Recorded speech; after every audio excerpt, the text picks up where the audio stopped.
ಬೆಂಗಳೂರಲ್ಲಿ ಖ್ಯಾತ ಲೈಂಗಿಕ ತಜ್ಞೆಗೆ ಕಿರುಕುಳ ನೀಡಲಾಗಿದೆ ಅನ್ನೋ ಆರೋಪ ಕೇಳಿಬಂದಿದೆ. ಲೈಂಗಿಕ ತಜ್ಞೆಗೆ ಕಾಮುಕ ನಿತ್ಯವೂ ಕಾಟವನ್ನ ಕೊಟ್ಟಿದ್ದಾನಂತೆ. ಯಾವ ತರ ಕಾಟ ಅಂದ್ರೆ ಮಲಗಿದ್ದಾಗ ಕಿಟಕಿಯಿಂದ ಇಣುಕಿ ನೋಡ್ತಾನಂತೆ.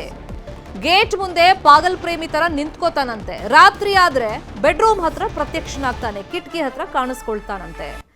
ಡಾಕ್ಟರ್ ಸಿಮ್ರನ್ ಶಾಮನೂರು ಅವರಿಗೆ ಕಿರುಕುಳ ನೀಡಲಾಗಿದೆ ಅನ್ನೋ ಆರೋಪ ಕೇಳಿಬಂದಿದೆ. ರಾತ್ರಿ ಆದ್ರೆ ಬೆಡ್ರೂಮ್ ಹತ್ರ ಬರೋದು, ಗೇಟ್ ಮುಂದೆ ನಿಂತ್ಕೊಳ್ಳೋದು, ಮಲಗಿದಾಗ ಕಿಟಕಿಯಿಂದ ಇಣುಕಿ ನೋಡೋದು, ಈ ಥರದೆಲ್ಲ ಮಾಡ್ತಾ ಇದ್ದಾನಂತೆ. ಟಾರ್ಚರ್ ಮಾಡ್ತಾ ಇದ್ದಾನೆ ಬೇಸಿಕಲಿ ಈತ. ಪ್ರಶ್ನೆ ಮಾಡಿದ್ರೆ ಏನು ಮಾತಾಡಲ್ಲಂತೆ, ಸುಮ್ಮನೆ ನಿಂತ್ಕೊಂತಾನಂತೆ. ಯಾವಾಗಲೂ ಡಾಕ್ಟರ್ ಎಲ್ಲಿ ಹೋಗ್ತಾರೆ ಅಲ್ಲಿ ಫಾಲೋ ಮಾಡ್ಕೊಂಡು ಹೋಗ್ತಾರಂತೆ. ಮನೆಗೆ ಬರುವಾಗಲೂ ಫಾಲೋ ಮಾಡ್ಕೊಂಡು ಬರ್ತಾ ಇದ್ದಾನಂತೆ ಈ ಸೈಕೋ ಬಗ್ಗೆ ಕಂಪ್ಲೇಂಟ್ ಅನ್ನ ಕೊಟ್ಟಿದ್ದಾರೆ ಡಾಕ್ಟರ್ ಸಿಮ್ರನ್ ಶಾಮನೂರು. ಕೋರಮಂಗಲ ಪೊಲೀಸ್ ಠಾಣೆ ಕಂಪ್ಲೇಂಟ್ ಕೊಟ್ಟಿದ್ದಾರೆ. ಪೊಲೀಸರು ಬರ್ತಾ ಇದ್ದಂಗೆ ಆ ಅಪರಿಚಿತ ವ್ಯಕ್ತಿ ಎಸ್ಕೇಪ್ ಆಗಿದ್ದಾನೆ. ಕಂಪ್ಲೇಂಟ್ ಕಾಪಿಯನ್ನು ತೋರಿಸ್ತಾ ಇದ್ದೀವಿ. ಕಾಮುಕ ನಿತ್ಯವೂ ಕಾಟ ಕೊಡ್ತಾ ಇದ್ದಾನಂತೆ ಡಾಕ್ಟರ್ಗೆ. ಡಾಕ್ಟರ್ ಎಲ್ಲಿ ಹೋಗ್ತಾರೆ ಅಲ್ಲಿ ಫಾಲೋ ಮಾಡ್ಕೊಂಡು ಹೋಗೋದು, ಮನೆ ಹತ್ರ ಹೋಗೋದು, ಅವ್ರ ಬೆಡ್ರೂಮಿಂದ ಕಿಟಕಿಯಿಂದ ಇಣುಕಿ ನೋಡೋದು, ಗೇಟ್ ಮುಂದೆ ನಿಂತ್ಕೊಳ್ಳೋದು.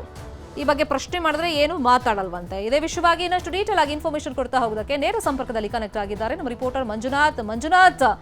ಇಂಥ ಕೇಸಸ್ ಸುಮಾರು ನಾವು ನೋಡಿದ್ದೀವಿ. ಸೊ ಈ ಪರ್ಟಿಕ್ಯುಲರ್ ಕೇಸಲ್ಲಿ ಯಾವತ್ತಿಂದ ಫಾಲೋ ಮಾಡ್ತಾ ಇರೋದಂತೆ, ಈ ಕಂಪ್ಲೇಂಟ್ ಕೊಟ್ಟಿದ್ದಾರೆ, ಆತನನ್ನು ಅರೆಸ್ಟ್ ಮಾಡೋ ಕೆಲಸ ಏನಾದರೂ ಆಗಿದೆಯಾ?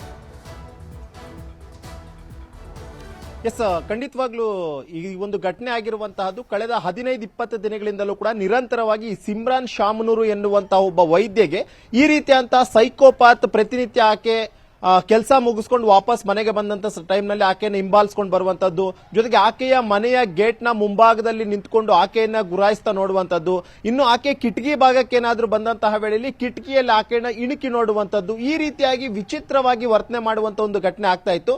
ಆಕೆಯು ಕೂಡ ಅಷ್ಟೇ ಎಲ್ಲೋ ಒಂದು ದಿನ ನೋಡಿದಾಳೆ, 2 ದಿನ ನೋಡಿದಾಳೆ, ಪದೇ ಆತ ಹಿಂಬಾಲಿಸ್ಕೊಂಡು ಬಂದು ಈ ರೀತಿಯಂತ ಕೃತ್ಯ ಮಾಡೋದನ್ನ ನೋಡಿ ಎಲ್ಲೋ ಒಂದು ರೀತಿ ಆಕೆಗೂ ಕೂಡ ಶಾಕ್ ಆಗಿದೆ. ಕೊನೆಗೆ ಆಕೆ ಕೋರಮಂಗಲ ಪೊಲೀಸ್ ಸ್ಟೇಷನ್ಗೆ ಹೋಗಿ ಒಂದು ದೂರನ್ನು ಕೂಡ ದಾಖಲು ಮಾಡ್ತಾರೆ. ಇನ್ನು ದೂರು ಪಡೆದಂತಹ ಬಳಿಕ ಪೊಲೀಸರು ಕೂಡ ಅಷ್ಟೇ ಆ ಒಂದು ಸ್ಥಳಕ್ಕೆ ಬಂದು ಸಿಸಿಟಿವಿಯನ್ನ ಪರಿಶೀಲನೆ ಕೂಡ ಮಾಡಿದ್ದಾರೆ. ಸಿಸಿಟಿವಿ ಪರಿಶೀಲನೆ ಮಾಡುವಂತಹ ವೇಳೆಯಲ್ಲಿ ಆತ ಯಾವ ರೀತಿಯಾಗಿ ವರ್ತನೆಯನ್ನ ಮಾಡ್ತಿದ್ದ, ಜೊತೆಗೆ ಆಕೆಯನ್ನ ಗುರಾಯಿಸ್ಕೊಂಡು ನೋಡುವಂತದ್ದು, ಆಕೆಯ ಗೇಟ್ ನ ಮುಂಭಾಗದಲ್ಲಿ ನಿಂತ್ಕೊಂಡು ಆಕೆಗೋಸ್ಕರ ಕಾಯುವಂತಹದ್ದು, ಇನ್ನು ಆಕೆಯ ಮನೆಯ ಕಿಟಕಿ ಭಾಗಕ್ಕೆ ಹೋಗ್ಕೊಂಡು ಅಲ್ಲಿಂದ ಒಳಗಡೆ ಇಣುಕು ನೋಡುವಂತದ್ದು, ಈ ರೀತಿಯಾದ ದೃಶ್ಯಗಳೆಲ್ಲವೂ ಕೂಡ ಅಷ್ಟೇ ಸರಿಯಾಗಿತ್ತು. ಸದ್ಯಕ್ಕೆ ಆತನನ್ನ ಬೇರೆ ರೀತಿಯಂತ ಸಿಸಿಟಿವಿ ಫುಟೇಜ್ ಗಳನ್ನ ಗಮನಿಸಿಕೊಂಡು ಹೋಗಿ ಕೊನೆಗೆ ಆತನ ಈಗಾಗಲೇ ಬಂಧನ ಕೂಡ ಮಾಡಿರುವಂತದ್ದು. ಸದ್ಯಕ್ಕೆ ಇವತ್ತು ಆತನನ್ನ ಬೆಳಿಗ್ಗೆ ಬಂಧನ ಕೂಡ ಮಾಡಿದ್ದಾರೆ. ಬಂಧನ ಮಾಡಿ ಆತನನ್ನ ವಿಚಾರಣೆಗೆ ಒಳಪಡಿಸಿದಂತಹ ವೇಳೆಯಲ್ಲಿ ಆತ ಮಾನಸಿಕವಾಗಿ ಅಸ್ವಸ್ಥನಂತೆ ಕಾಣ್ತಿದ್ದಾನೆ ಅನ್ನುವಂಥದ್ದು ಕೂಡ ಪೊಲೀಸರಿಗೆ ಗೊತ್ತಾಗಿದೆ. ಸದ್ಯಕ್ಕೆ ಆತನ ಹಿನ್ನೆಲೆ ಏನು, ಆತ ಯಾರು ಅನ್ನುವಂಥದ್ರ ಬಗ್ಗೆ ಈಗಷ್ಟೇ ಮಾಹಿತಿಯನ್ನ ಕಲೆಕ್ಟ್ ಮಾಡುವಂತ ಒಂದು ಕೆಲಸವನ್ನ ಸದ್ಯಕ್ಕೆ ಕೋರಮಂಗಲ ಪೊಲೀಸರು ಮಾಡ್ತಾ ಇದ್ದಾರೆ.